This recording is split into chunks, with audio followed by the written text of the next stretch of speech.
se apresentem.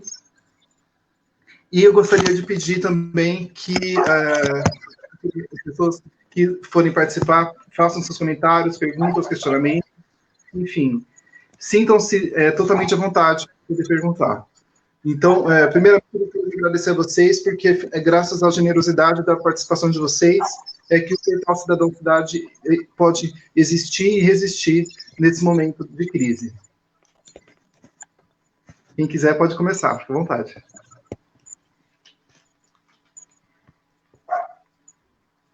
Pode começar, João.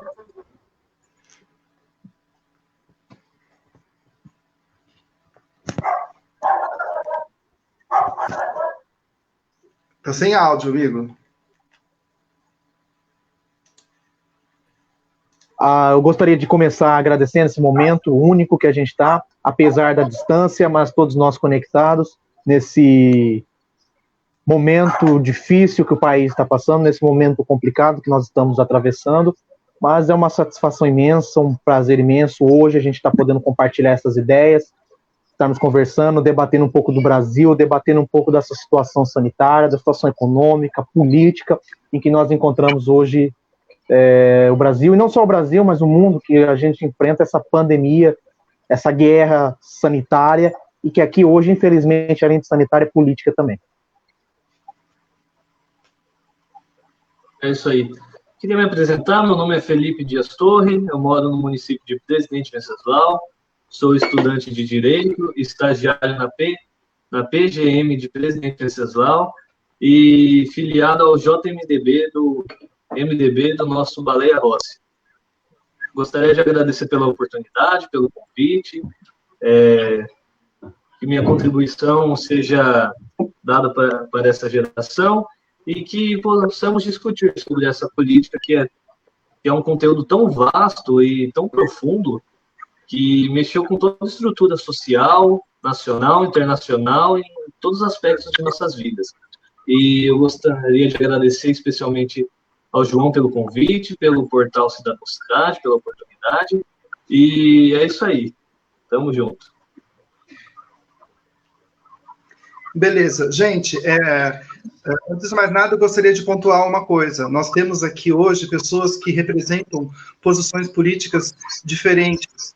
Então, eu acho que isso é muito importante de destacar. Afinal de contas, nós, apesar das igualdades que nós temos, que é a luta por um país melhor, por justiça, por acessos e a saúde, de educação de qualidade, nós não somos todas pessoas alinhadas e que pensamos juntinhos um com o outro. Eu acho muito importante isso, porque isso vai enriquecer o nosso debate e trazer pontos políticos diversos.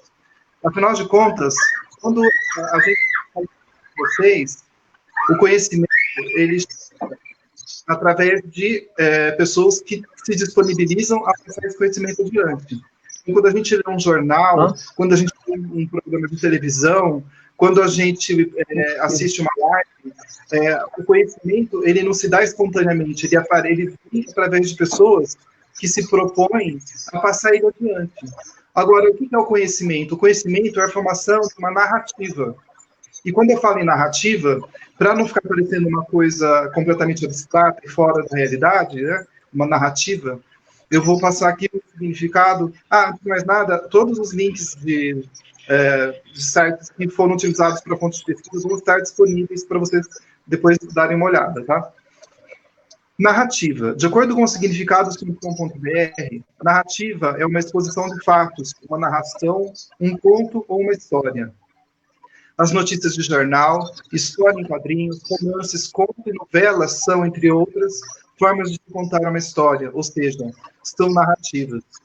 As narrativas são expressas por diversas linguagens, pela palavra linguagem verbal, oral, escrita, pela imagem, ou seja, linguagem visual, pela representação, linguagem teatral e, atualmente, mais do que nunca, pelas lives. Então, a narrativa ela é uma construção.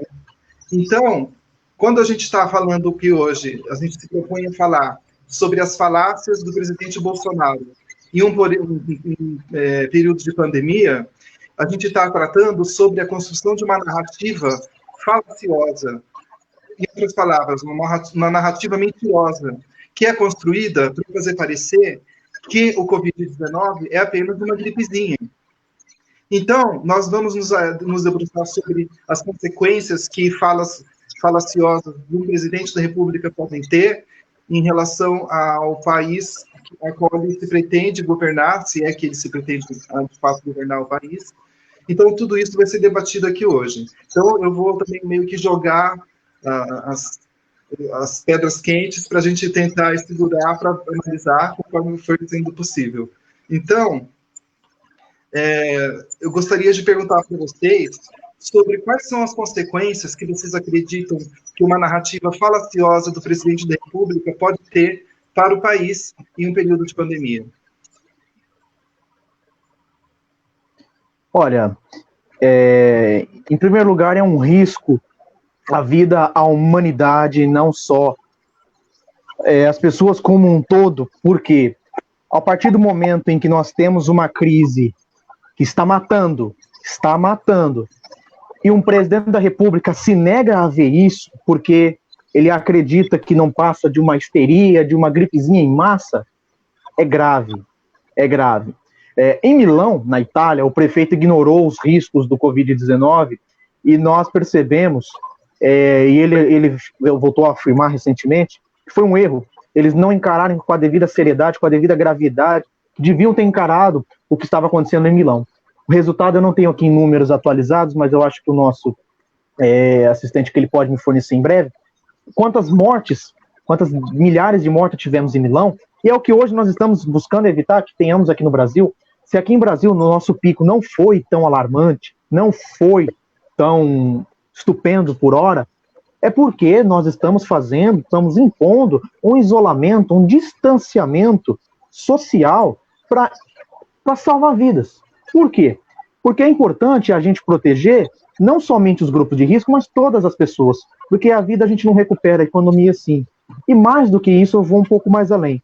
Uma pessoa, ela é transmissor até 3 pessoas. Dessa terceira, ela manda para até 10. Resumo da ópera. Uma única pessoa consegue transmitir para milhares de pessoas em um único dia. E assim ele vai se alastrando que nem pólvora. E, dando a pergunta inicial, Pedro, que você fez, muito boa, a partir do momento que a gente pressupõe de uma falácia, aqui me atualizando, são 4.400 mortos só em Milão. Não na Itália como um todo, só em Milão. E dado que nós temos um presidente que ele ignora. Eu penso em acreditar que seja apenas ignorância. Do contrário, se ele tiver com boa fé, ele souber o que ele está falando, ele tiver os números na mão, tiver os números na mesa, ele vê que não é uma gripezinha, aí não é mais ignorância, é genocídio em massa. Para fazer um paralelo, recentemente, o presidente Jair Bolsonaro, em um encontro com o governador de Goiás, Ronaldo Caiado, e quando o governador se recusou a apertar a mão do presidente, disse que só apertaria após fazer uso do álcool gel, o microfone que ali estava captou a seguinte frase do presidente da República: nós temos que contaminar todo mundo, Caiadão. E depois o Caiado passou um frasco de álcool gel na mão dos dois, assim se cumprimentaram. Ou seja, um presidente da República que esconde seus exames de suspeita de Covid, e a Câmara o notificou essa semana para que o apresente em até 30 dias sobre a pena de cometer crime de responsabilidade, é algo muito grave, E nós tendo o líder máximo, que é o presidente da República, que é a figura absoluta, a figura máxima da direção de uma nação, como o Brasil, imensa que é, e ele ignora, ele prefere não ver. Ontem, sábado, ele foi para o Palácio do Planalto e os jornalistas questionaram se ele tinha alguma agenda, se ele tinha despachos importantes para fazê-los, e ele disse que não, que ele só queria ver o movimento. E ele esperou aglomerar dezenas de pessoas na frente para depois fazer um comício, que nesse momento de pandemia é crucial, é terrível. O presidente da República incentiva as aglomerações, incentiva o descumprimento da ordem, incentiva a morte, o genocídio. E isso é muito grave, a gente ter uma pessoa que ela está claramente em um surto psicológico, ela não admite a gravidade do que está acontecendo e prefere não vê-lo. Essa é a opinião que eu tenho, o parecer. Sobre a situação atual do Brasil, é preocupante, pois nunca na história enfrentamos uma ameaça tão vil uma ameaça rasteira e uma ameaça que não se vê. E muitas das vezes nós procuramos o Estado como uma fonte alternativa de recursos, porque tirando o emprego, tirando a sua liberdade de ir e vir, te confinando na sua casa, você é apenas números. Nós não passamos de números aos olhos dos grandes. A nossa sorte é que o Covid-19, ao contrário da antiga H1N1 de 2009, ela é uma doença que foi trazida pelos ricos. Foi uma doença que foi trazida dos países de primeiro mundo, da Europa. O rastro genético do corona que chegou aqui no Brasil veio da Suíça, veio da Itália, veio dos Estados Unidos, não veio diretamente da China. Então, são pessoas que foram a negócios, pessoas que foram viajar e trouxeram essa maldita doença. Por isso, temos esforços em massa para reprimir. E nunca no mundo se demitiu o ministro da Saúde em plena crise. Nunca houve, nunca houve. É apenas um delírio de um país que não sabe o que está fazendo, que não estava preparado. Aliás, nenhum país no mundo estava preparado para esse surto. Até estava comentando aqui na minha casa que parece filme. Creio que todos já pensaram, nossa, parece que estamos vivendo um filme. E realmente, tem vários filmes, Contágio, Flu, ademais, que trataram sobre isso. Mas a nossa situação é preocupante. Nós temos que nos prevenir, passar o álcool em gel, usar as máscaras e torcer para não atingir os nossos queridos, nossos próximos, e também torcer para que o governo entre na linha, porque o mundo está seguindo em uma direção, o nosso governo está seguindo em uma totalmente diferente, não é mesmo? Se fosse apenas uma gripezinha, 2 semanas já tinha bastado. Eu estava lendo uma matéria recentemente, de um estudo internacional, falando do contágio, do aspecto social, e teve uma PhD em Relações Internacionais que diz que após a quarentena, após o Covid-19, os Estados Unidos deixarão de ter uma posição mundial, de uma liderança mundial, pois nós esperávamos que ele tomasse uma posição, porque os Estados Unidos, desde sempre, desde 1947, quando assinou o contrato com as Nações Unidas, ele sempre tomou uma posição. Hoje, quando nós mais precisávamos do Império Yankee, ele nos deixou. Eles nos deixou. Quando precisávamos comprar respiradores da China, o Trump mandou porta-aviões para comprar em nosso lugar, deixando nossos jovens, nossos idosos na mão. Então, os Estados Unidos perderão a sua posição de liderança na comunidade internacional. E será reforçado o nacionalismo em massa em todos os estados conhecidos, pois as relações internacionais estão abaladas. Nós retroagimos em relação a isso. Creio que quando aconteceu as Torres Gêmeas, nós estávamos a passos mais largos para uma conversa internacional nos diversos blocos. Mas, apesar do 11 de setembro, retroagiu novamente. E 2020 foi um ano que nós retroagimos novamente.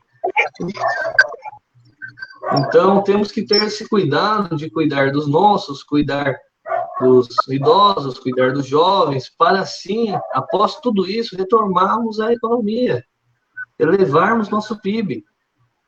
Não deve ser uma prioridade. A prioridade hoje é salvar vidas. A prioridade hoje é evitar contato. A prioridade hoje é o ser humano. E assim encerra a minha fala. Eu gostaria de completar vocês, falando sobre uma matéria aqui da Extra Globo, que é uma matéria que fala sobre os 7 principais erros cometidos pelo presidente Bolsonaro. Proximidade. O presidente se colocou em mais respeito a curtas distâncias de apoiadores, comerciantes e transeuntes. Recomenda distância mínima de 2 metros. Aí você pode pensar assim, mas as pessoas têm o direito de ir até as ruas, enfim. Durante um período de pandemia, que é um período de exceção, quando isso acontece, como aconteceu com o infeliz Corona Fest, eu não sei se vocês estão sabendo, quando a gente pensava de tudo, de mais absurdo, e que esse filme virou um filme que a gente está falando, se está aparecendo um filme, é um filme de terror. E aí, quando a gente pensa que já viu tudo que tinha de mais absurdo, 26... Só um momento. Por conta desse Corona Fest, em Porto Velho, 25 profissionais de saúde foram afastados de contato com o paciente que participou disso, desse evento. Ou seja, no momento que nós estamos precisando de uma pandemia e precisamos de profissionais de saúde dispostos a trabalhar, dar conta do recado, 26 profissionais da saúde foram afastados por conta de terem contato com uma pessoa que os contaminou, uma pessoa que participou desse processo. Isso que nós temos os dados apenas dos casos confirmados, porque tem muitas pessoas que estão morrendo, a gente não sabe nem se são casos confirmados ou não, o que poderia tranquilamente duplicar o número de pessoas infectadas. O primeiro grupo é proximidade, o segundo é aglomeração, como a gente já comentou. Terceiro, contato físico. Ele encostou nas pessoas, incluindo crianças, para posar fotos. Quando o Organização Mundial da Saúde é contra, com razão. Cloroquina. O Bolsonaro afirmou sem nenhum embasamento que o remédio não está, que o remédio está dando certo em tudo quanto é lugar. E sendo que o próprio ex-ministro Mandetta, e não aquele ex-ministro, né, o ex-ministro havia negado essa falácia. De ele das mãos, tem vídeo circulando por aí, né, não são vozes da minha cabeça, mas tem vídeos que você pode procurar encontrar, que mostra o Bolsonaro que toca o rosto, sem lavar as mãos, sobre o álcool gel, e cumprimenta as pessoas, sem isolamento. O presidente disse que pode baixar um decreto para que qualquer profissão volte ao trabalho, enquanto o ex-ministro recomendava justamente o oposto. E o fluxo em hospital. Bolsonaro disse ter ido às Forças Armadas para ver o fluxo de pessoas. Quer dizer, eu vou lá ver o movimento. Quando a gente está falando que não pode aglomeração, que tem que evitar aglomeração, o presidente da República vai lá ver o movimento. Então, especialmente para o risco de contágio nesses locais. Então, por isso que eu comecei a nossa conversa falando sobre narrativa. Afinal de contas, essa narrativa que o presidente está tentando... Me coloca em tela também. É apenas uma gripezinha, essa narrativa não pode vigorar, não pode vingar, porque isso vai fazer o quê? Vai desarticular todo o movimento que os médicos, os cientistas estão fazendo para tentar combater essa curva, que é a quantidade de pessoas que vão precisar ser hospitalizadas de uma vez só. Então, de um lado, você tem os cientistas, os médicos, as pessoas da área que têm muito mais condições de embasamento para poder falar sobre o assunto, e de outro, um presidente que fala de acordo com as vozes da cabeça dele. Então, uma opinião de uma pessoa despreparada e os dados científicos passam a ter o mesmo peso numa sociedade que não valoriza a verdade. Afinal de contas, o que é a verdade? A gente vive um período de pós-verdade, né? E, só para complementar, eu sei que estou falando muito, mas eu queria dizer que isso não é a primeira vez que acontece no estado do país. Quando o Médici foi presidente da República, nós tivemos, a partir do estado de São Paulo, um surto de meningite. Esse surto de meningite foi se espalhando por todo o país, e os médicos foram proibidos de falar assuntos. Os jornais foram proibidos de publicar. Quando o Cláudio Rossi publicou uma respeito desse tema, na época, foi censurado e tiveram que publicar trechos de Lusíadas de Camões. Então, o que aconteceu? O surto virou uma pandemia, e aí, quando já não teve como negar o fato, aí é que então o governo precisou fazer uma campanha de vacinação em massa das pessoas, com o diferencial que já existia a vacina, que hoje em dia ainda não tem, do coronavírus. Então, eu gostaria de perguntar para vocês, após passar esses dados, como que vocês veem a influência do Bolsonaro e dessa narrativa de uma opinião baseada em vozes da cabeça tendo o mesmo peso que informações com base científica na sociedade atual. É grave, dado esses dados, eu tenho aqui atualizado agora também, somente aqui no Brasil nós temos 33.682 casos confirmados, com 2.141 mortes no Brasil, sendo estas 928 aqui em São Paulo e 5 aqui no meu município de Presidente Venceslau. Diante desses dados que são graves, são alarmantes, são absurdos, infelizmente, o preço que pagamos e estamos pagando, dado ao fato que nós temos uma pessoa que insiste em não acreditar aquilo que está acontecendo, que insiste em ver, ou melhor, em não ver a realidade fática em cima dos olhos. Nós tivemos anteontem um ministro da Saúde demitido. Eu tenho diversas críticas ao ex-ministro Mandetta, e eu elenco algumas aqui brevemente, sei que fugindo um pouquinho da pergunta inicial, originária. O ministro Mandetta foi um deputado federal por 2 mandatos, de baixo clero, sem expressão alguma, foi secretário de saúde, não me lembro agora em qual cidade, com diversas denúncias de esquemas dentro das licitações que ele fez quando secretário. Foi um deputado de baixo clero, votou favorável à PEC do teto de gastos do governo Michel Temer, cortou 22 bilhões da saúde, e foi um dos precursores do impeachment também, e eu não sei se ele não foi reeleito ou se ele não foi candidato em 18. Mas, pois bem, por que o ministro Mandetta caiu? Foi por todos esses defeitos dele? Não, não foi, por incrível que caiu, ele caiu pelas suas qualidades. Ele vestiu um coletinho azul do SUS, que durante 20 anos ele negou, ele não quis trabalhar. E ele vestiu um colete do SUS e falou, vamos trabalhar, vamos defender, minha gente, vamos enfrentar. E por ele questionar, ir contra alguns delírios do presidente da República, ele foi demitido. Pasmem.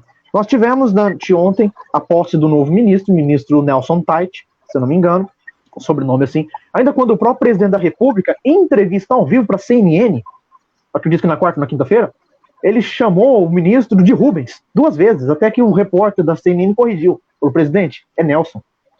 E isso porque ele disse que tinha total alinhamento com o novo ministro. Nem o nome do ministro ele sabia, ele acertou. Mas ele tinha total alinhamento com o ministro.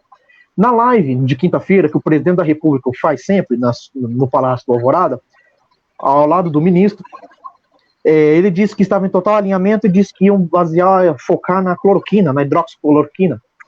E o ministro, o médico também, ele fez um português ali que ninguém entendeu, mas na entrelinha nós entendemos. O que ele queria dizer? Isso está sendo testado, eu como médico não estou aprovando, vamos ver no que vai dar. Foi basicamente isso que ele falou. E quando nós partimos do pressuposto, como diz aquela frase, que eu acho que meu amigo Felipe vai se lembrar e vai gostar, aquela frase que ele diz, apertem os cintos, o piloto sumiu.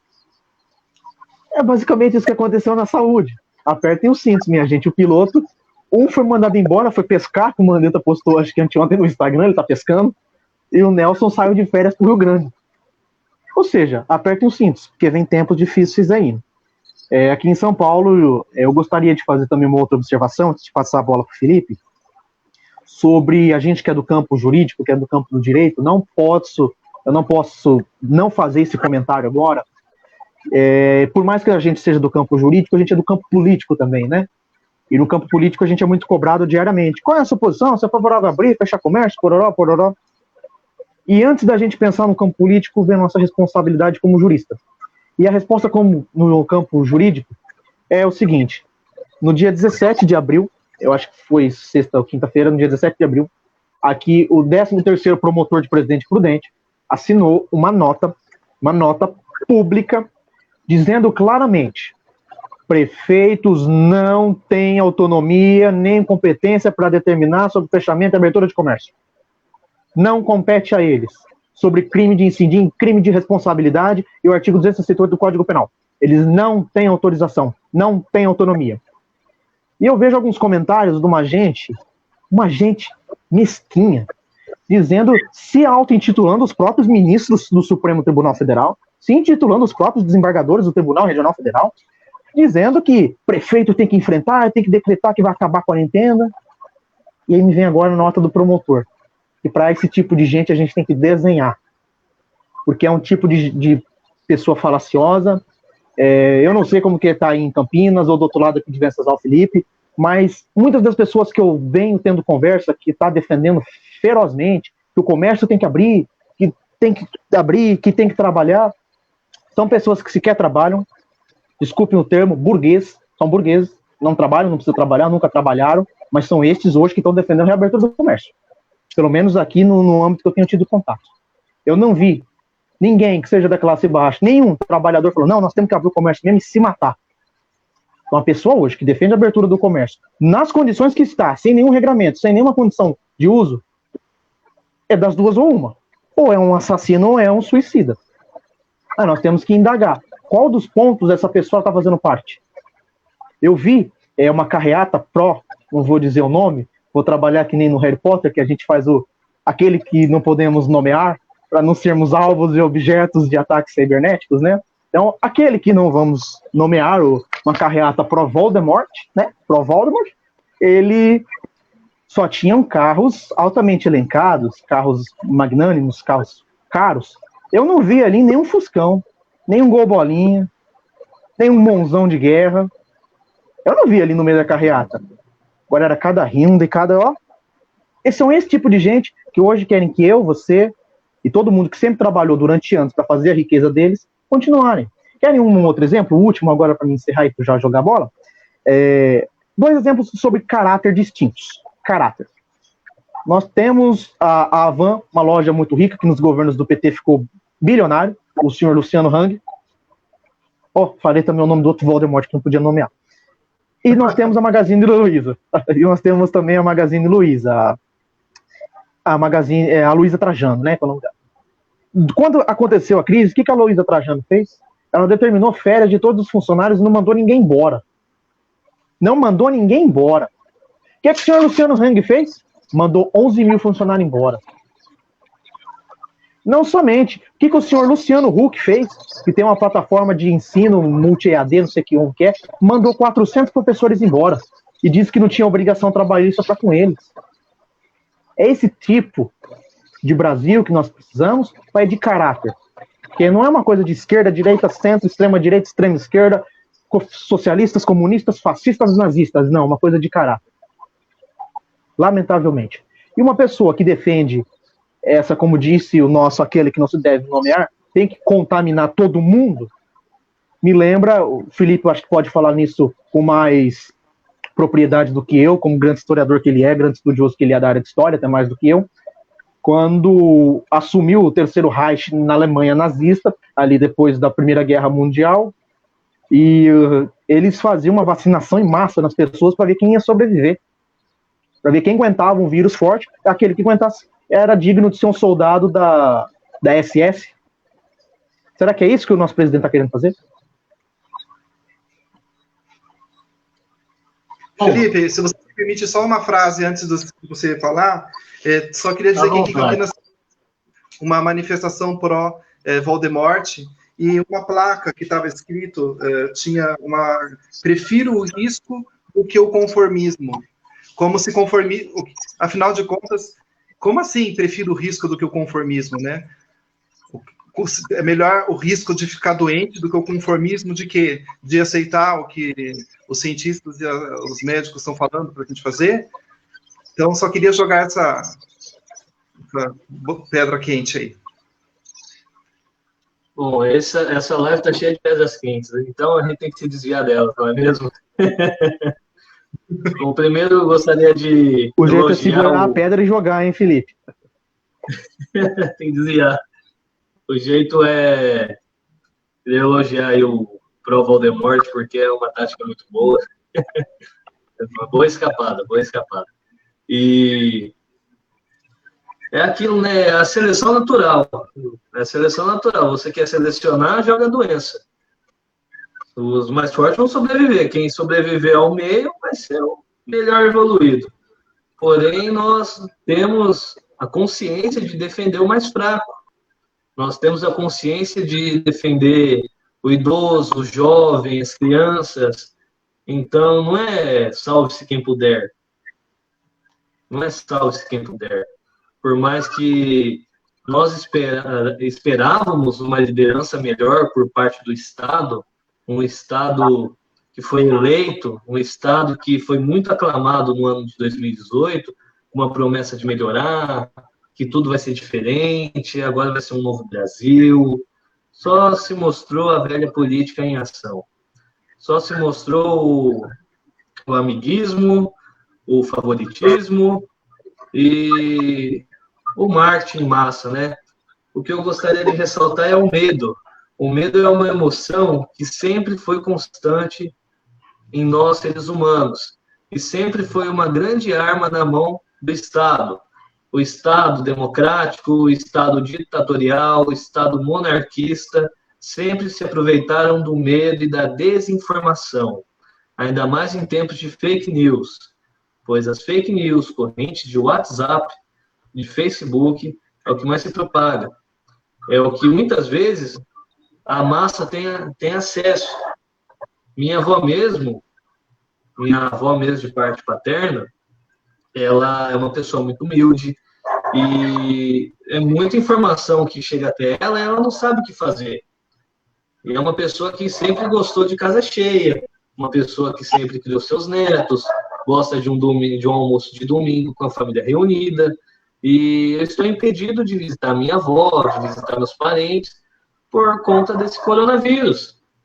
E por conta de tudo isso, é interessante ressaltar até mesmo um evento da gripe espanhola, que na época o nosso resumo presidente Rodrigues Alves também achou que era apenas uma gripezinha.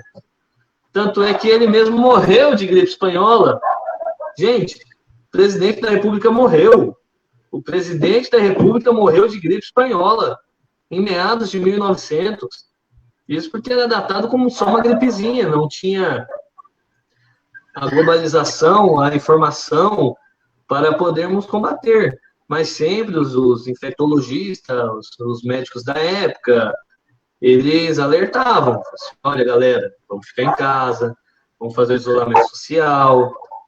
O isolamento social sempre foi uma ótima alternativa, só que é difícil cumprir. O pessoal não consegue. É uma coisa complicada. Tanto é que, às vezes, você tem que sair. Eu ainda estou indo trabalhar de maneira reduzida para o plantão, mas eu estou saindo, totalmente equipado. E você vê o pessoal na rua, famílias inteiras dentro dos seus carros, sai apenas do pai, ou sai a mãe para comprar, coloca dentro. Assim, não é assim. O pessoal tem que ficar em casa, sai só um, volta. Temos que ter um cuidado. E, ademais sobre o fato, o nosso Estado brasileiro é um Estado rico, é um Estado emergencial, até mesmo que conseguiu fazer uma proeza, né? Porque o Estado tem que ser um distribuidor de renda, né? Não pode juntar riqueza, tem que dividir. E pela primeira vez em anos, vamos estar dividindo riqueza pelo auxílio emergencial. Isso nunca foi visto. Por mais que seja para mês, desempregados, a economia vai girar um pouco. Não vai ficar totalmente parado, porque as pessoas gastam, as pessoas têm que viver, têm que pagar uma conta de água, luz, comprar comida, etc, etc. E eu estava lembrando das coisas, só que a gente acaba esquecendo, né? Que cada um dá uma ponta. Mas a questão é que, sim, devemos nos preocupar com as falas do senhor presidente da República, pois anteriormente nós tínhamos dois viés do ex-ministro Mandetta, assim, não, vamos ficar em casa, estamos trabalhando, enquanto o presidente falou, não, tem que abrir o comércio e tal. E nós tínhamos uma direção, o governo estava desalinhado, mas você via para onde queria seguir, porque os empresários querem abrir o comércio, as pessoas com receio e com medo, porque sabem que seriam expostas ao vírus sem nenhum equipamento de proteção, preferiram ficar em casa. Então, hoje o governo está alinhado. O Nelson Tete e o Bolsonaro estão com palavras dúbias, de duplo sentido. Não se sabe direito o que esse ministro está esperando da quarentena. Se ele Você vai falou manter, aqui o nome de quem não se deve nomear, hein, Felipe? Você falou o nome de quem não se deve nomear. Já foi. Só uma coisa, de acordo com a matéria que foi publicada, para evitar protagonismo de Tite, Bolsonaro quer gestão compartilhada com militares. Ainda tem esse dado. Quer dizer, ele quer alguém que... Como assim uma gestão compartilhada? É porque o Bolsonaro... o Nuveta saiu, né? O Nuveta foi. Não dá. Esquece o Valdemort. Vou lavar a boca depois. Então, sei que o fato é que ele disse que estava sendo muito protagonismo, nas palavras dele, ele disse que estava sendo muito protagonismo do Mandetta. Lógico, né? Afinal de contas, é um ministro da Saúde e a gente está tendo uma pandemia. Então, como que você vai colocar nas mãos do ministro da Saúde? Né? Isso demonstra claramente que ele se sabe qual que é o papel do ministro da Saúde. Em relação à questão da cloroquina, não foi a primeira vez que o Valdemort deu uma bola fora muito forte. Teve uma outra oportunidade em que ele tentou lançar a pílula do câncer, cujo nome agora aqui eu não me recordo, com a promessa de que seria uma cura, que seria a solução. E aí o que acontece? Mais uma queda do braço, ele perdeu com o Mandetta, porque, afinal de contas, ficou provado que não tinha passado pelo rigor científico de testes, de saber qual que é a eficácia realmente do remédio. Então, essa já não é a primeira vez que o presidente dá uma informação errada. Então, por isso que a gente fala aqui, eu estou visando a questão da narrativa. Para isso, eu gostaria de ler um pequeno trecho, porque a Fiocruz, o Instituto Fiocruz, que é o Instituto de Pesquisa do Oswaldo Cruz, eles se viram obrigados a divulgar uma nota em defesa da ciência e dos seus pesquisadores. O trecho da nota diz assim: a Fiocruz tem trabalhado incansavelmente em diversas frentes de atuação e vem ao público chamar pela tranquilidade e segurança de seus pesquisadores. Claro, quem que não vai conseguir pesquisar se não tiver paz, se não tiver segurança? Requisitos essenciais para o desenvolvimento do estudo. É fundamental alertar que a busca por soluções não pode prescindir do rigor científico e do tempo exigido para a obtenção de resultados seguros, e que as pesquisas devem se manter, portanto, fora do campo narrativo que constrói esperanças em cima de respostas rápidas e ainda inconclusas. Então, para vocês terem informações a respeito do assunto, a última fonte de informação confiável é o presidente. Então, existem canais, por exemplo, como o canal do Pila, que é alguém que tem bastante conhecimento de causa que pode ter a respeito do assunto. Você tem um canal Meteoro, que é extremamente recomendável também, porque eles tratam de diversos temas de política, de saúde, com embasamento. Então, vamos procurar nos informar. Você tem pessoas como o João Pedro, que tem o meu site aqui, o João Pedro, que também tem embasamento no caso jurídico, de falar sobre o papel do Estado. Você tem o Felipe Torre também, que pode ajudar. Então, a gente tem que procurar informação onde a gente tem informação com embasamento, para a gente não pegar e colocar a opinião de volta da cabeça de uma pessoa que não entende nada do que está falando e pede verdade a dados científicos, dados que são comprovados, que a ciência está trazendo para a gente. Significa que todos os cientistas acertaram? Não. É lógico que a própria Organização Mundial da Saúde já tratou o homossexualismo como doença. E aí ela foi capaz de fazer o quê? De mudar. A gente, ninguém é perfeito. Eu não estou dizendo que nós aqui, ou esses canais que eu falei, outros como o Henrique Galho, por exemplo, não significa que essas pessoas são perfeitas. Aliás, eu digo mais. O presidente, de todo, alguma coisa certa ele deve ter feito para conseguir ser eleito. É lógico que a gente contou com centenas de milhões de reais que foram jogados para corrente de WhatsApp, para mentira. Agora, uma coisa que o Valdemort faz bem é falar com as pessoas de uma maneira simples. Então, é isso que nós precisamos procurar fazer. Bater uma mentira com a verdade. no período em que quando você cita assim, olha, um cientista fala isso, as pessoas vão questionar o cientista, mas está na matéria de tal revista, as pessoas vão questionar a revista, a gente precisa aprender a falar de maneira simples com as pessoas.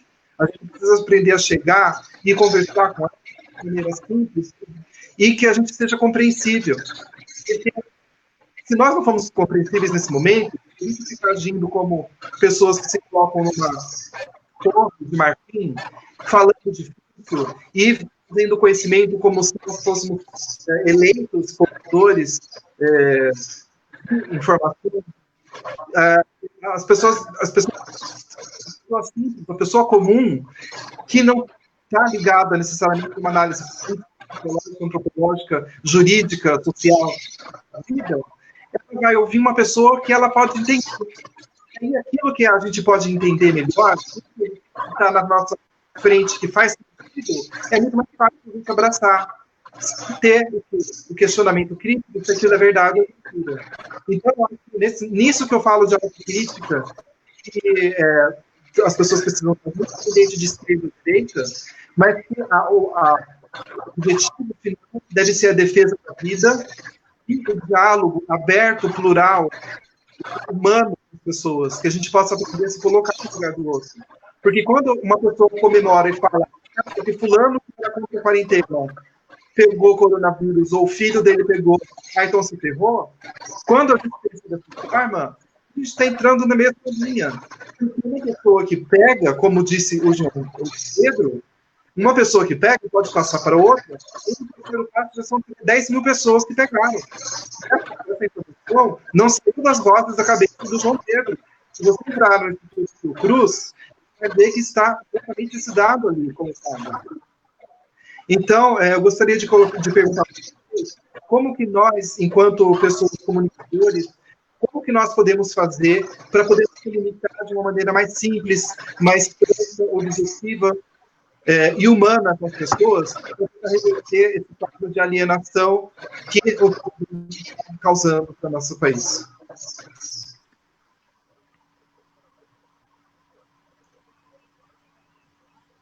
Pode abrir, Lucas.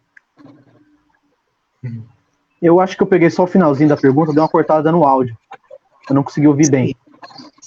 Eu gostaria de perguntar para vocês como que a gente pode lidar com as mentiras que estão sendo propagadas, passando a verdade das pessoas, a verdade baseada em dados científicos, de uma maneira simples, de fácil compreensão, para que a gente possa debater ou ir de encontro a esse discurso que também é simples, fácil de compreensão, mas que contém mentiras, que o presidente faz e seus seguidores, como o Caio Coppola, também, enfim, pessoas que são jornalistas e que se colocam sem informação. Como que a gente pode lidar com isso? Agora sim. Antes de eu entrar na pergunta, no mérito, eu gostaria de fazer um comentário. Eu vou só tirar o meu retorno, que ele está fazendo eco, e aí na hora que alguém for falar, eu coloco ele novamente. E é importante, dentro dessa parte, nós estamos trabalhando nesse sistema dessa gestão tutelada, que você tinha comentado lá atrás. Eu só gostaria de fazer um parênteses, dentro da questão do governador Helder Barbalho, que recentemente ele anunciou, ele e o governador Wilson Witzel, que estavam com Covid. E tem um print em particular do governador Barbalho, que eu recebi no Twitter, em que ele anunciou que ele estava com Covid, e um seguidor lá falou, mas tá vendo que o isolamento social não funciona, né? Aí ele retornou, ele falou, não, mas eu não estava em isolamento social, eu estava trabalhando, por isso que eu peguei o Covid-19, só por isso. Governador Helder Barbalho do Pará, do MDB do Pará. E interessante agora que você colocou, Pedro, e eu tenho uma opinião quanto a nós colocarmos a questão do combate a fake news e os comunicadores. Eu já tenho uma opinião mais radical. Até algum tempo atrás eu defendi o uso do controle remoto para mudar seu canal, mas hoje não funciona mais. Não funciona mais, porque nós temos as tias do Zap, todo mundo tem as tias do Zap, que recebem qualquer notificação absurdamente inverídica. Você vê que é uma coisa esdrúxulamente mentirosa, mas ela repassa e diz que você tem que repassar. Ela nem lê, mas o título é o que ela pega. E eu sou um pouco mais enfático, por exemplo, quando você comentou da situação do Caio Coppola. Eu acompanhei alguns debates dele, eu até algum tempo atrás era um ouvinte diário da Rádio Jovem Pan, hoje não ouço mais, mas eu ouvi porque eu gostava da divergência. A Rádio Jovem Pan é uma rádio majoritariamente de direita, não tem ninguém de centro-esquerda lá, são todos de direita, sem exceção alguma. Prova disso era o Marco Antônio Villa, professor Villa, que é um professor que eu admiro, gosto bastante, de direita, quase reacionário em alguns momentos, mas não é um ignorante. E a questão do combate a fake news, em tese, a gente só combate fake news com informação. Seria essa a situação se fosse em tese, mas nós não estamos mais trabalhando num cenário educativo, num cenário pedagógico. Nós estamos numa guerra, e numa guerra não cabe pedagogia, não cabe educação. Pois bem, dentro do combate ao fake news, primeiro que as grandes mídias, como a CNN, que tem esse Caio Coppola, o jornal O Estado, Folha de São Paulo, Jovem Pan, que são os grandes comunicadores, Band, que são os grandes comunicadores, não poderiam sequer admitir profissionais desse nível. Sequer poderiam admitir profissionais desse nível. Porque como que você tem, no meio de uma pandemia, de uma crise, que você está vendo morte, você está vendo cadáver. No Amazonas tem paciente do lado de cadáver. E o sujeito vai e fala que não é nada. É um jornalista, e o pior, o Caio Coppola, acho que é formado em direito também, não sei se chegou a advogar. Tanto que a Gabriela Prioli, ela se recusou a continuar no debate com eles e pediu demissão. Não sei se foi aceito, como está a situação, não importa. Eu acredito, e eu defendo mais radicalmente, que a mídia não poderia dar espaço para esse tipo de gente falar. Uma coisa é você trazer para um debate divergentes. É bom, agrega, contribui para o debate. Por exemplo, você trazer alguém para debater a questão do isolamento, que ele acha que o comércio tem que voltar a funcionar gradativamente. É uma boa ideia. Temos que discutir, porque essa pandemia vai passar.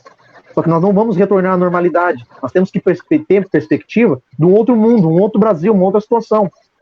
A mídia não poderia dar espaço para negacionistas. Na Alemanha, uma advogada negacionista, eu vou pedir para consultarem o nome dela agora, que eu esqueci, o nome dessa advogada, a alemã, ela foi internada numa clínica psiquiátrica, porque ela estava negando o Covid. Ela estava negando o Covid. E aqui no Brasil, a pessoa que nega o Covid, acontece o que com ela? Vira presidente da República e ministro da Saúde. É de uma fantasia terrível.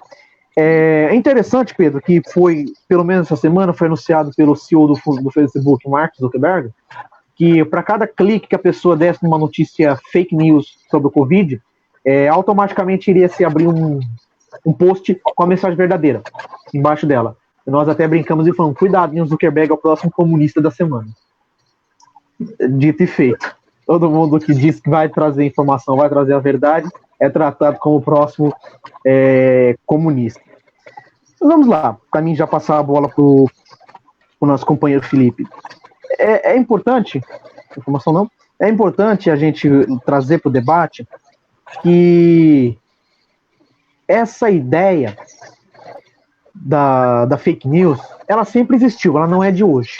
Entretanto, com as redes sociais, ela se disseminou com uma facilidade, e aí nós temos dois tipos de fake news que são as piores. Nós passamos a tratar eu como velho cientista político, que é o seguinte: quando nós estamos trabalhando das fake news, nós temos os robôs, que só anteontem, foi 60% dos ataques virtuais ao presidente da Câmara, o deputado Rodrigo Maia, por robôs. E nós temos o segundo grupo, que é o mais perigoso, que o robô a gente rastreia e derruba IP. Mas e aquele que é o orgânico?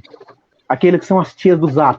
Que hoje ela tem um Twitter na mão, ela tem um Facebook na mão, dentro do Facebook ela faz parte de 25 grupos pró-Bolsonaro, 25 grupos do grupo da igreja, 40 grupos da família, e uma só recebe uma notícia e dissemina. Ou seja, para incentivarmos esse combate à fake news, nós temos essas três alternativas que compultuam.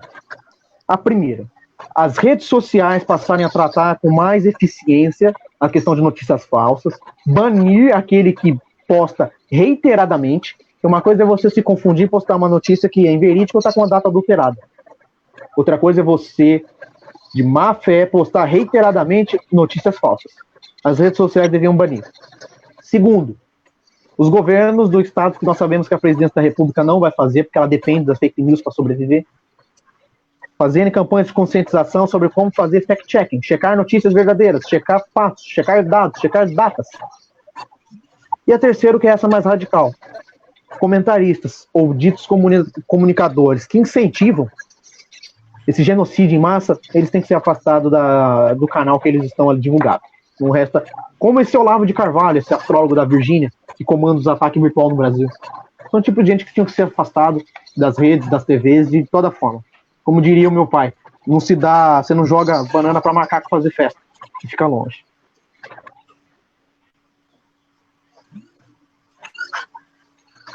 Oi?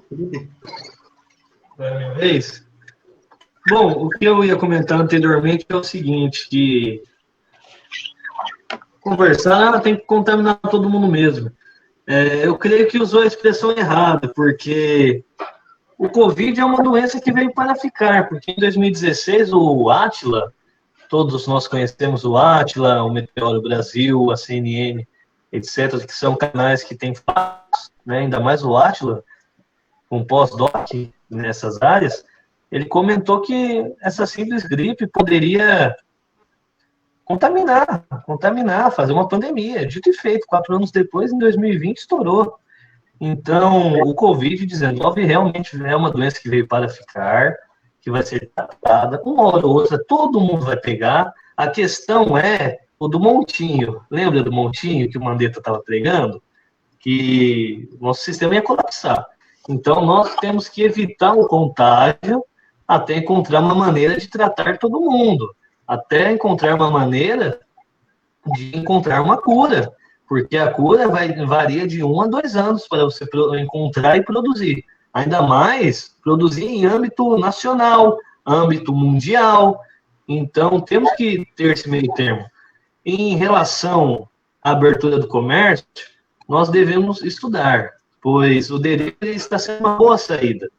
O delivery, as entregas, está girando. Tem muita gente que está trabalhando informalmente, está vendendo seus produtos, só que tem serviços que exigem ser presencial.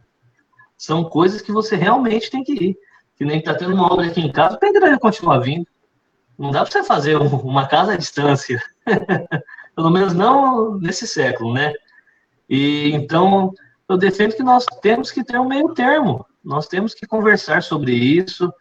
O executivo tem que tomar uma atitude não extrema. Temos que conversar sobre, porque o nosso Estado, infelizmente, vai dar esse auxílio emergencial, só que é uma coisa que não é para sempre. O Estado também tem a sua dívida interna, dívida externa, e então nós temos que salvar as pessoas para depois pensar na economia.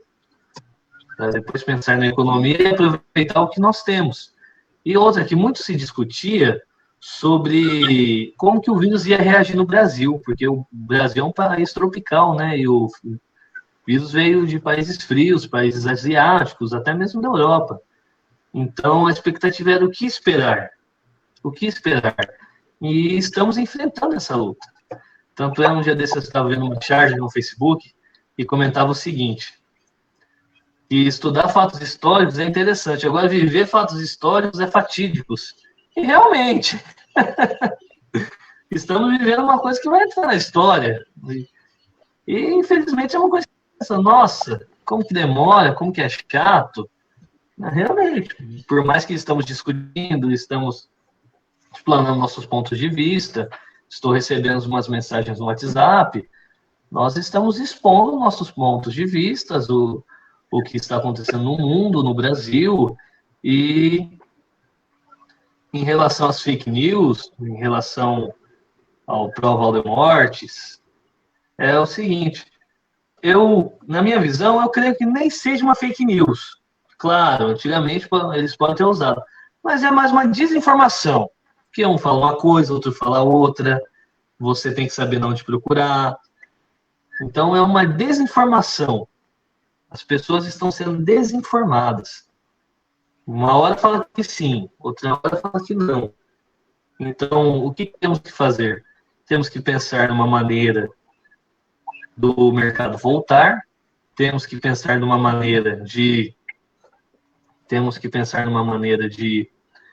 esperar, uma maneira de não contaminar tanta gente, porque a contaminação já está acontecendo.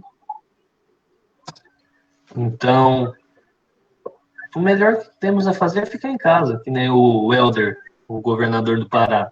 Ele pegou porque ele estava trabalhando, e ele estava trabalhando para cuidar do seu povo, porque o poder público, as pessoas que compõem a parte do poder público, são pessoas essenciais, elas têm que ir para a linha de frente mesmo. Porque se no mínimo o Estado não funcionar, e aí, o que acontece? ANCAP? Então, é uma das coisas que nós aprendemos nessa quarentena, que Estado mínimo é uma coisa que não funciona. Eu estava lendo um dia desse no Facebook, assim, né? Nessa quarentena nós aprendemos que Estado mínimo não funciona. Porque mesmo o exemplo da Inglaterra, eles queriam deixar rolar. Não, vamos deixar a população pegar, eles vão desenvolver uma cura, o sistema imunológico deles vai se fortalecer. Daí, você está fazendo esse estudo, né? Então, quando contaminou uma boa parte, eles falam assim, não, vamos mudar isso, essa estratégia não está funcionando, vamos lutar com unhas e dentes. Até então que a Vossa Majestade foi para outro castelo, o Charles, a Elizabeth, toda a família real, e eles estão infectados. Então, a questão é até quando? Até quando vamos sentar e esperar? Ou vamos tomar uma atitude como fazer essas lives, uma atitude paliativa ou uma atitude de cura? Porque a cura não se resume apenas a se curar da doença, porque problemas nas nossas vidas sempre irão ter. Presidentes, eles entram e saem. Ministros, mais ainda. Morte por fome, por malária, por demais complicações, sempre estão aí. Mas o que eu falo para o pessoal que vem perguntar para mim, ou mesmo quando eu estou numa roda de conversa, o que assusta não é o Covid-19, o que assusta é o novo. O que assusta é o que esperar, porque é uma situação que nunca vivemos. Eu sou evangélico desde criança. Desde criança, o pessoal fala que vai ter uma época que vão fechar a porta das igrejas. E, nossa, todo mundo tinha medo. Nossa, vão fechar as igrejas, tal, perseguição. E todo mundo pensava assim, não, um dia vai acontecer, mas não é para agora. E realmente, fecharam a porta de todas as igrejas. É uma coisa que você pensou, nossa, meu Deus, e agora? Quem poderá nos defender? Mas até em âmbito religioso está sendo bom, porque você fica com a sua família. Tem muita gente que não tem tempo para a família, não tem tempo para os filhos, para a esposa. E as pessoas estão ficando próximas. As famílias estão se fortalecendo. As pessoas estão se ligando de novo na sua fé, ou mesmo estão aproveitando o tempo. É uma hora de nós nos reinventarmos. É uma hora de olhar para frente. Porque é capaz de anos a fio no futuro estourar mais algum tipo de Covid, alguma nova SARS. Não vai ser a última vez, e muito menos foi a primeira. Então, nós não temos que estar acostumados com o Covid-19. Nós apenas estamos acomodados, porque nos acomodamos com essa situação por força estatal, por força social, para impedir a propagação desse vírus. Quando nos acostumarmos, vai ser nosso modo de vida, nosso modo de viver, de se conhecer, das amizades, a fio. Então, nós estamos acomodados. É uma acomodação, é uma coisa passageira. Não é mesmo? Bom, eu creio que é isso. Eu gostaria de complementar uma coisa aqui, sobre o estado mínimo que você falou. O coronavírus, ele surgiu para nos jogar algumas verdades na nossa cara, né? Porque até então, parecia que os problemas que aconteciam na favela ou na comunidade, os problemas que aconteciam em determinadas regiões do mundo, eles eram apenas restritos àquela região. E aí, então, quando a gente fala para as pessoas assim, ninguém sabe a opinião de ninguém, isso se torna um fato mais do que subjetivo, é mais do que uma figura de linguagem. Ninguém solta a mão de ninguém mesmo, tanto para o bem como para o mal. Então, uma coisa que acontece lá na China, ou que acontece no Japão, ou que acontece nos Estados Unidos, pode vir a acontecer com a gente também. Então, enquanto não tiver todas as pessoas não tiverem acesso a quê? A uma moradia decente e digna, enquanto as pessoas não tiverem acesso a uma educação de qualidade, crítica, enquanto as pessoas não tiverem acesso à saúde, o que acontece com um é como se fosse com todos. E, de fato, isso se prova agora com o Covid-19, que jogou na nossa cara essa verdade, que falou, olha, é o seguinte, você pode ser rico, ter um super... como fala? Você pode ter uma... Um carrão. Rico, você pode ter riquezas, você pode ter poder, você pode ter influência, mas se você chegar agora no hospital, no momento de pandemia, você vai ficar sem leito, sim, porque não vai ter. Ou então, se você for pegar um leito, você vai tirar o leito de uma outra pessoa que vai morrer por sua causa. Então, essas verdades que o coronavírus está jogando na nossa cara. Sobre o delivery, eu gostaria de, só para fazer valer, chamar aqui o que está fazendo aqui de parte mesmo, eu gostaria de fazer um contraponto e dizer para você o seguinte, Felipe. Sobre delivery, tem um vídeo que eu recomendo fortemente do Greg News, que é um vídeo que fala sobre a realidade do delivery no Brasil hoje em dia, sobre as condições salariais das pessoas, que a pessoa é obrigada a pagar, a jaqueta que ela usa, ela é obrigada a pagar pela taxa de isopor que ela usa para poder levar os alimentos, e aí depois ela é obrigada a pagar pela própria moto, então ela fica meio que escrava, vamos dizer, né, de depender do trabalho, cuja remuneração está indo paulatinamente. Você pega uma pessoa que trabalha com delivery hoje por 12 horas, ela ganha menos do que uma pessoa que fazia o mesmo trabalho em 2016, por exemplo. E outra coisa, a gente está, enquanto nós estamos começando hoje, nós estamos todos do mundo, nós estamos no olho do furacão. A gente tenta fazer uma análise, tentando acalmar os nervos, tentando acalmar os ânimos, tentando colocar uma consciência para poder fazer uma análise que seja o mais racional possível. É impossível a gente não ser tomado por informação nesse momento, porque a gente está no meio do olho do furacão. O que eu quero dizer com isso? Quando a gente está no meio do olho do furacão, está tudo girando em volta da nossa cabeça, e a gente está tentando manter equilíbrio quando os ventos nos levam de um lado para o outro. Quando os ventos fortes nos levam para a falácia do presidente e de um ministro, outra coisa, um ex-ministro. Ele saiu, inclusive, mandando aqui. Vou falar um trecho da Carta Capital. São 60 dias de Mandetta. São 60 dias nessa batalha. Isso cansa. 60 dias tem que medir palavras. Você conversa hoje, a pessoa entende, diz que concorda, depois muda de ideia e fala tudo diferente. Você vai, conversa, parece que está tudo acertado. Em seguida, o camarada muda o discurso de novo. Já chega, né? Já ajudamos bastante, disse Mandetta. E eu gostaria de dizer que eu concordo com o João Pedro quando fala que Mandetta também não é uma pessoa, não é um político que não tem essas falhas. Afinal de contas, o fato dele ter votado a favor do PN de gastos impediu que novos investimentos na ciência fossem feitos, inclusive para poder descobrir mesmo uma vacina. Não vou caçar. Aqui, outra coisa.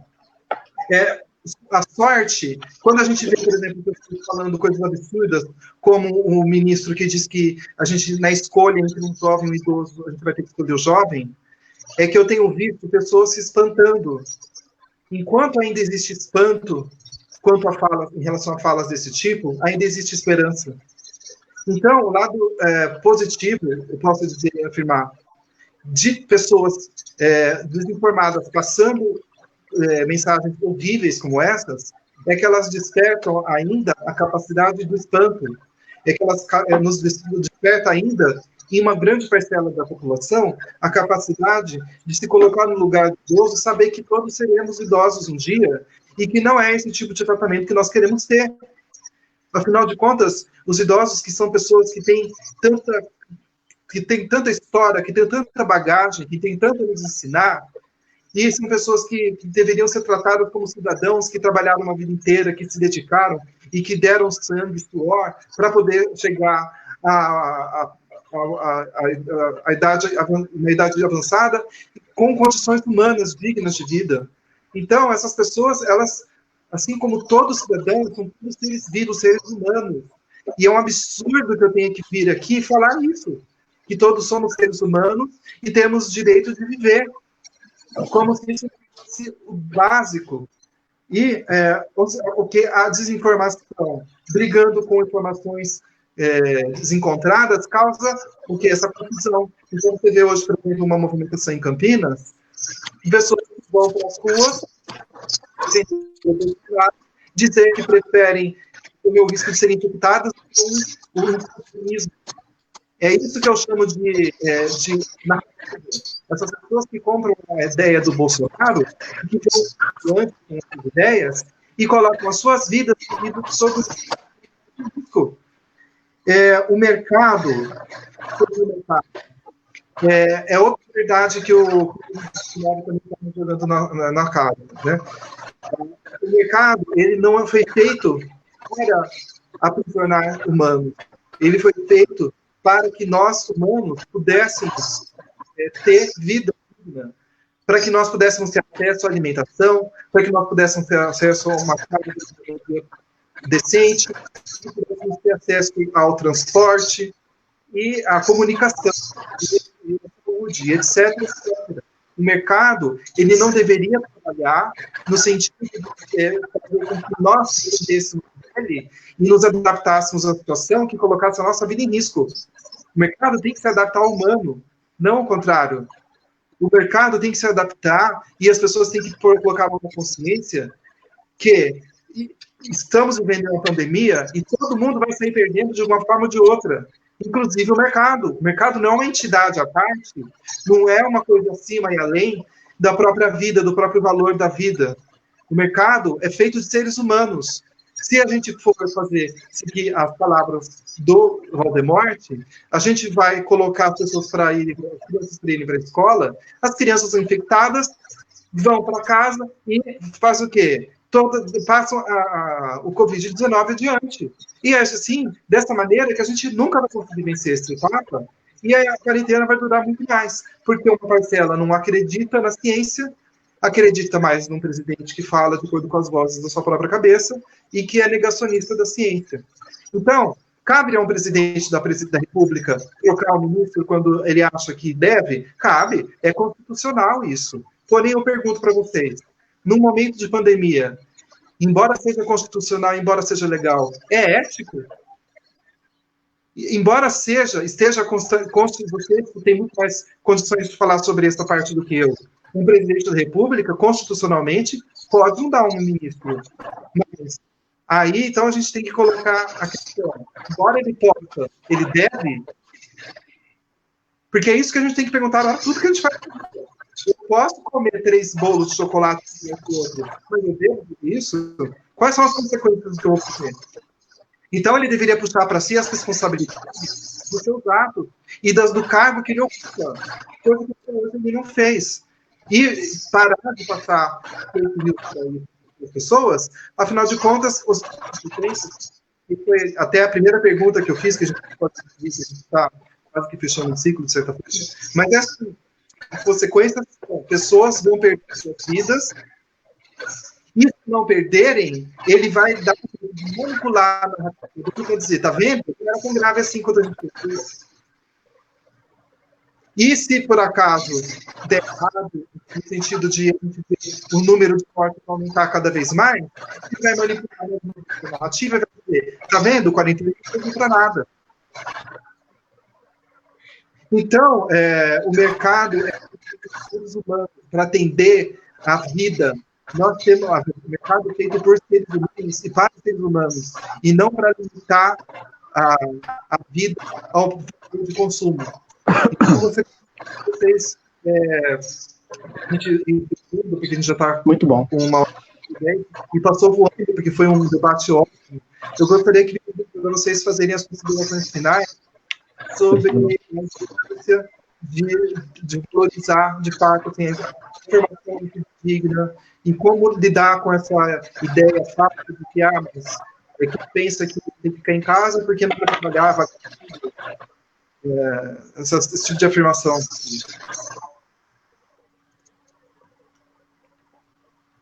Começa comigo? Pode ir. À vontade. Em primeiro lugar, eu não tive a chance ali de pegar o finalzinho da fala do Felipe, muito boa, muito oportuna, a sua também, Pedro, sobre a questão do mercado, do Deus mercado, né, e a economia, no tocante que a economia pode ser a economia mais carcomida que for, ela é recuperada, ela retorna. Prova disso foi quando nós tomamos aqui, na época do governo Lula, não pagamos a dívida externa para a gente investir internamente dentro do Brasil, e quanto ao FMI, que agora muitos outros países estão dando o calote na FMI, talvez, não sei. Quanto a esse ponto que você comentou, Pedro, da troca de ministros, muito oportuno, muito boa, o presidente da República, enquanto mandatário maior, eleito pelo sufrágio universal direto e o escrutínio secreto, ele detém a competência e ele tem a autonomia, o direito de demitir ou admitir o seu auxiliar. Como ministro de Estado da República, nada mais é do que o seu auxiliar. Pois bem, quando falamos da troca do ministro, e isso foi lá no comecinho que eu falei por que o ministro Mandetta, agora o ex-ministro Mandetta, Luiz Henrique Mandetta, caiu, não foi pelos seus defeitos, que eu aqui enumerei vários, PEC de gastos, foi deputado baixo clero, inexpressivo, denúncias de esquema de licitação contra o secretário estadual de saúde. Ele não caiu pelos seus defeitos. Pelo contrário, ele caiu por suas qualidades, que ele estava combatendo a pandemia, que ele defendia o isolamento social. Ele não caiu por seus defeitos. Ele caiu porque ele estava sendo abrilhantado. Ele tinha uma aprovação de ótimo bom de quase 80%, e o presidente da República amarga 20%. Esses 20% são os bolsonaristas fanáticos, loucos, a parte doente da população, nós temos, infelizmente. É essa parte que amarga. Quanto a esse ponto final que você comentou, Pedro, sobre perder a vida, o Deus mercado e o número de mortos, eu comentei no comecinho da nossa conversa, desse nosso debate, que quando nós tratamos, que nós temos amargamente, cadê onde estão meus números aqui? 2.141 mortos no Brasil, com 33.682 contaminados, 928 mortos em São Paulo e 5 presidentes estadual, meu município de residência. Isso mostra que o isolamento social, ele tem funcionado. Essa é a finalidade dele. É para isso que ele serve.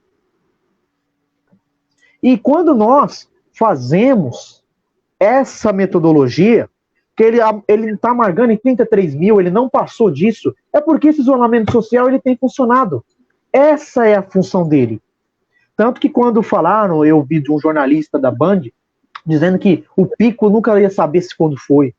O pico seria na segunda quinzena de abril ou começo de maio, se o isolamento social tivesse em 100%, em 70%, 80%, mas ele tem 50%. Então o pico se adiantou para junho. E pode ser que fique catastrófico. Será que nós vamos esperar acontecer como no Equador? Será que nós vamos esperar acontecer como aconteceu em Milão? Será que nós vamos esperar acontecer como está acontecendo agora em Nova York? Está se abrindo cova popular e jogando todo mundo lá dentro? É isso que nós vamos esperar acontecer? Do ponto de vista ético, agora que o Pedro perguntou, e eu vou finalizar, o presidente dispõe de toda a competência para nomear ou desnomear ministro, exonerar no caso. Ele tem essa competência constitucionalmente. Eu não me lembro qual o artigo específico da Constituição. O Felipe pode citar isso até melhor do que eu. Conforme vimos, o ministro Mandetta não caiu por seus defeitos, sim por seus atributos morais, éticos. Ele peitou o presidente e falou, não, nós vamos fazer assim porque eu quero salvar vidas, eu não quero que ninguém morra. E esse desgaste, o presidente vai colher. Pode não colher agora, mas ele vai colher. Ele vai colher mais tarde, porque essa conta não vai bater no financeiro, não vai bater no Ministério da Economia, não. Vai bater na porta do Palácio do Alvorada e falar, presidente, você tem 4, 5, 10, 15, 20 mil mortes de Covid aqui na tua mão. E a culpa é tua. Eu, pessoalmente, não queria estar na pele dele para poder ouvir isso. Eu não queria ser o responsável por tantas mortes por negligência, como ele está sendo. Eu encerro a minha participação aqui hoje nesse debate, agradecendo inicialmente aos colegas, ao amigo Pedro, Felipe, é muito importante nesse momento, e eu queria fazer duas últimas reflexões muito importantes. Duas últimas reflexões que eu não posso, pelo meu histórico acadêmico, me perdê-los. E o primeiro da reflexão que eu faço é: nós temos que trabalhar, o Felipe citou isso muito bem, que nós estamos acomodados. Nós estamos acomodados. Nós estamos acomodados com isso. E quando nós passamos a ver que temos que pensar num Brasil pós-pandemia, nós temos que ter um Brasil pós-coronavírus. Como será isso? Nós vamos voltar à normalidade? O que seria a normalidade? Essa exploração brutal do trabalhador, como o Pedro citou agora, teve esse episódio no Greg News, que eu também ouvi sobre o delivery. Será que nós vamos voltar para isso? Seria, entre muitas aspas, a normalidade do Brasil? Um trabalhador explorado e quando acontecer uma crise ele não tem onde cair morto? É isso que nós queremos como normalidade? Eu penso que não. Nós temos que então pensar num Brasil, num mundo pós-pandemia, que nós possamos viver todos juntos, poder quebrar um pouco essa desigualdade social que vem amargando, está cada vez mais evidente, que está pior. E nós temos que ver se dentro de toda essa metodologia, fazer essa divisão de riquezas. Nós temos agora, como eu comentei, o dono da Van mandou 11 mil funcionários embora, enquanto a Magazine Luiza deu férias para todos, para não mandar ninguém embora. São questões extrínsecas ao caráter.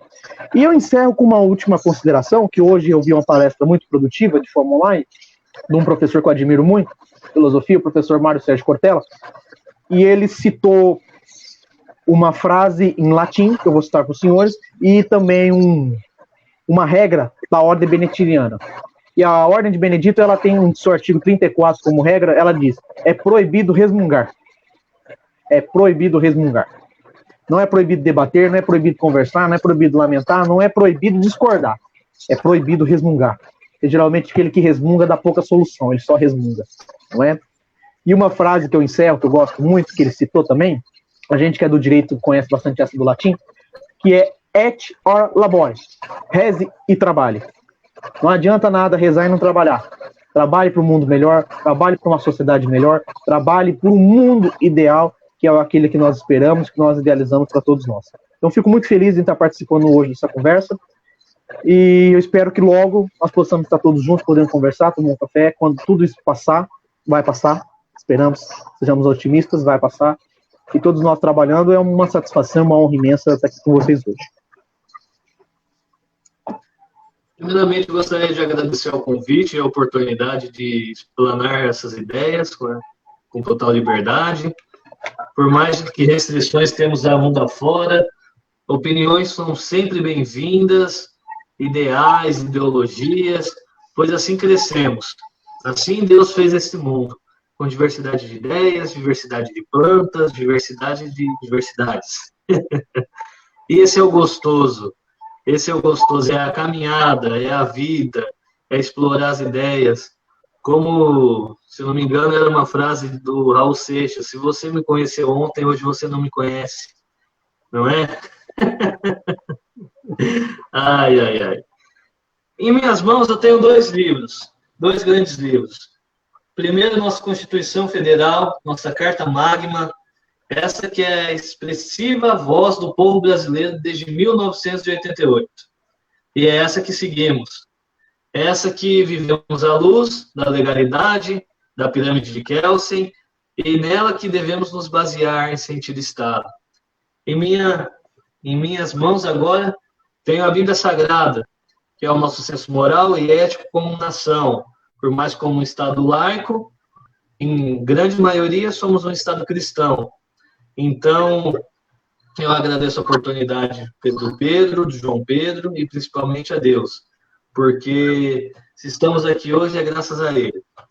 Bom, sobre o ponto de vista e a pergunta feita se é ético o posicionamento do vosso presidente, eu só tenho uma coisa a dizer: o Bolsonaro é um populista, da mesma forma como Vargas e demais companhias. Vargas mesmo era um populista, mas era um populista que deu a sua contribuição, não é mesmo?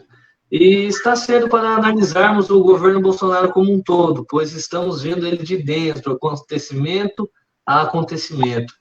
Quando nos afastarmos dessa grande pintura e analisarmos como um todo, vamos ver os prós e os contras.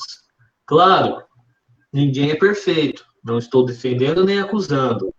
Porém, na qualidade de cidadão, devemos cobrar o melhor, pois nós sempre queremos o melhor.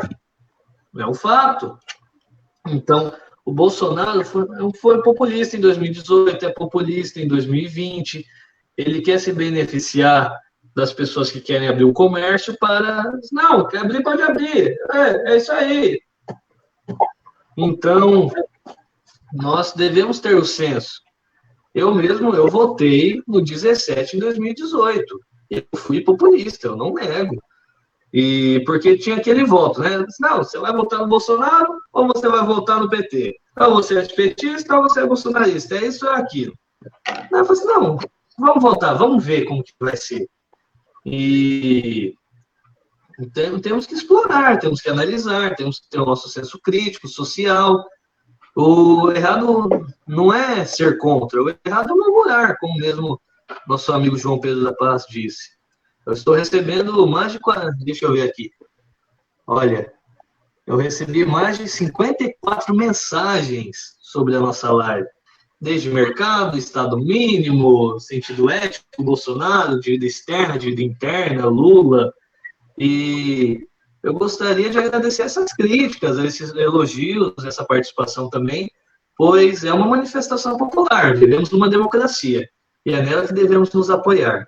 Não, ela não é uma maneira perfeita de governar, mas é a mais útil que nós encontramos em anos e anos, décadas e décadas. E por isso que eu gosto da democracia, porque a gente pode explorar bastante, não é mesmo? E obrigado pela oportunidade. Creio que ainda tinha muito assunto a se tratar, muito assunto a se aprofundar, pois o estado de calamidade pública, o conteúdo gigantesco, o pacote anticrime que está em ativa, mesmo com essa pandemia, nós temos o pacote anticrime, que poderia ser uma próxima pauta. Está aí as relações do Ministério da Saúde e do Ministério da Justiça, a interligação do Bolsonaro, etc. Então, eu gostaria de agradecer a oportunidade, as ideias expostas, pelo convite, e estou à disposição para um próximo debate. O errado não é debater, o errado é fechar a sua cabeça, suas ideias, e defender ferozmente aquilo que muitas vezes é a sua própria convicção. Obrigado a todos. Eu gostaria muito de agradecer a presença de vocês, dizer que quando eu fiz um teste sobre o que as pessoas achariam sobre fazer um vídeo sobre os erros do presidente, no grupo da universidade do qual eu faço parte, comentários assim, mas pelo jeito um seriado de Anatomy com episódios de 30 minutos.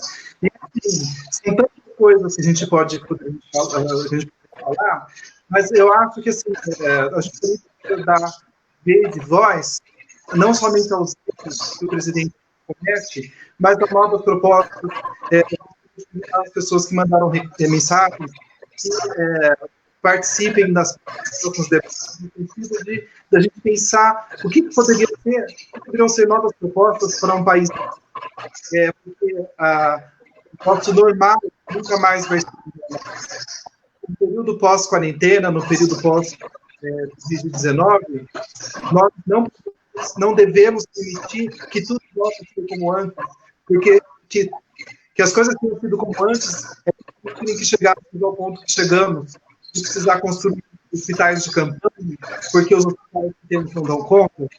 Então, nós não podemos tiver como estiver errado. Para encerrar, gostaria de ler aqui uma poesia. É uma escritora que se chama Kathleen Mara, que viveu entre 1839 e 1838. E ela escreveu uma poesia que é atual, porque toda a arte é atual, né? Eu gostaria de ler para vocês aqui, se vocês me permitirem. Chama-se Curar. E as pessoas ficaram em casa, e ouviram, e descansaram, e se exercitaram, e fizeram arte, e brincaram, e aprenderam novas maneiras de ser, e pararam, e ouviram o mundo. Alguém meditou, alguém orou, alguém pensou, alguém conheceu sua sombra, e as pessoas começaram a pensar de forma diferente. Eles se curaram, e na ausência de pessoas que viviam ignorantes, pessoas sem sentido, sem coração, até a terra começou a se curar. E quando o ciclo terminou, e as pessoas lamentaram pelas pessoas mortas, e fizeram novas escolhas, e criaram novas visões, e criaram novos modos, e curaram a terra completamente. Com isso, eu gostaria de agradecer a João Pedro da Paz, Felipe Torres, para deixar um pré-convite para o próximo semana, dizer que, mais do que nunca, como dizia Vinícius de Moraes, a vida é a nossa desencontro, embora haja muito desencontro pela vida. E nós temos que proporcionar isso, um encontro de ideias, que, embora sejam diferentes, todos conversam no seu sentido, no seu destino, que é lutar pelo direito à vida digna. Muito obrigado a todas e todos que participaram. Vou pedir para vocês compartilharem esse vídeo. Nós estamos fazendo uma mídia alternativa, não somos mídia independente. Nós dependemos, sim, somos uma mídia completamente dependente. Dependente de você que nos ajude compartilhando, questionando, concordando ou discordando, mas assim, que no jogo democrático a gente possa fazer adiante um ponto de vista diferente do que é passado, infelizmente, por uma pessoa que é o principal governante desse país, que é o, afinal de contas, o presidente da República. Então, apesar de ter esperança, apesar de tudo, a gente tem que ter essa esperança de que a humanidade possa ser capaz de se refazer, de se reconstruir e de se tornar melhor. Que não ter vontade de sermos pessoas melhores a cada dia que passa. E isso só tem um jeito de fazer, é com a verdade, e não com mentiras para fazer coisa minha. Perfeito. Eu também faço um encerramento final, pedindo para o pessoal passar adiante, porque nós vamos estar mandando também esse vídeo nas nossas outras plataformas digitais, né? É uma mídia alternativa, um trabalho louvável, necessário, um trabalho único, ímpar, que o Cidadão Cidade vem fazendo, com esse blog, com essa crítica que ele vem fazendo na sociedade, e é muito importante. Então, eu já aceito o pré-convite, Pedro, encerro também pela minha parte aqui, agradeço ao pessoal que veio, eu recebi até agora, no meu WhatsApp institucional, 115 mensagens. Vou responder todo mundo depois que tomar um café, vou responder todo mundo, não vou fugir de pergunta cascuda, mas depois que eu tomar um café. Agradeço ao pessoal que participou aqui, Lucas que está aqui com a gente, fazendo a transmissão desses trabalhos, e sejam bem-vindos ao Cidadão Cidade, essa mídia independente necessária. Um grande abraço a todos. Quase uma mídia ninja, não? A mídia ninja... Não vou repetir. A mídia alternativa de Campinas. Nós fechamos aqui 1h30 já. Não aguento não. Mas eu gostaria de agradecer novamente, uma oportunidade única, foi muito gostoso. Essas réplicas, pedras quentes, essas marchas valdermortistas, essas Rua Cruz que estão espalhadas por esse Brasil, que devemos tomar cuidado. Se você pode ficar na sua casa, fique. Se você não pode, invente uma maneira de ficar, sempre com álcool em gel na mão. E eu aceito o pré-convite. Vamos discutir, porque é só na conversa franca que nós resolvemos. Eu sempre adotei esse método na minha vida, tanto acadêmica quanto profissional. ou mesmo pessoal. Quer conversar? Tem algum problema? Vamos conversar, vamos sentar. Se você está com raiva, está com ira, respira, vamos conversar outro dia, porque somos pessoas sociáveis, somos seres políticos. E se não conversar, se você não expressar a sua ideia, logo você não existe, você não fala. Não é? Nós temos que ter nossa voz, nossa independência, nossa personalidade, e por isso que eu sou grato de ter essa liberdade de poder falar, de poder ir, vir, mais ou menos, né? Hoje em dia, mais ou menos. Mas nós ainda temos essa liberdade. E obrigado pelo convite de expor essas ideias. E porque muitas das vezes, se fosse outros tempos, nem isso nós teríamos, nem isso teríamos. Então, isso que nos faz únicos, as nossas ideias. E eu gostaria de falar mais, mas vamos encerrar.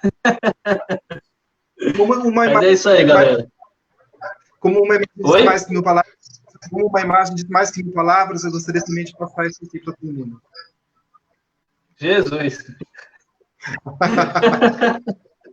Até mais, meu pessoal. Até mais, galera. Falou! Valeu.